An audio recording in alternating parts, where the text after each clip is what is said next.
2রা December পুঁঠিমারি মাদ্রাসায় এসেছিলাম। পুঁঠিমারি মাদ্রাসার আমি পার্মানেন্ট বক্তা। এই ব্রেন স্ট্রোক হওয়ার পরে, প্যারালাইস হওয়ার পরে 2বার নিয়ে আনতে পারেনি বা আসতে পারিনি। তবে এইবারকার এসেছিলাম 25 সালের 2রা ডিসেম্বর।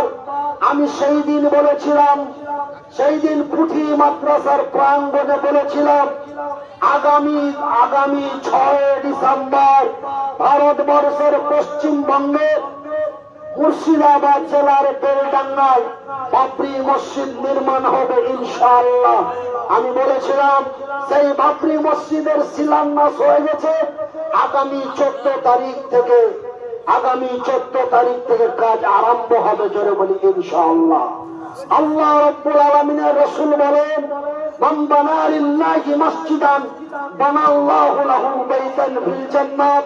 যারা আল্লাহর ঘর বানায়, আল্লাহ তাদের ঘর বানায়। তবে আল্লাহর ঘর বানা হয় আল্লাহর জমিনে, আল্লাহ বান্দার ঘর বানায় তার জান্নাতে। তাই আমি মনিরুদ্দিন মুসাফির, মুহতাজ, অসহায়, অসুস্থ ব্যক্তি, আপনাদের জন্য দোয়া করব। আছেন কোন আল্লাহর বান্দা, আছেন কোন আল্লাহর বান্দি আপনাদের এই কৃষ্ণনগর গ্রামের মসজিদের জন্য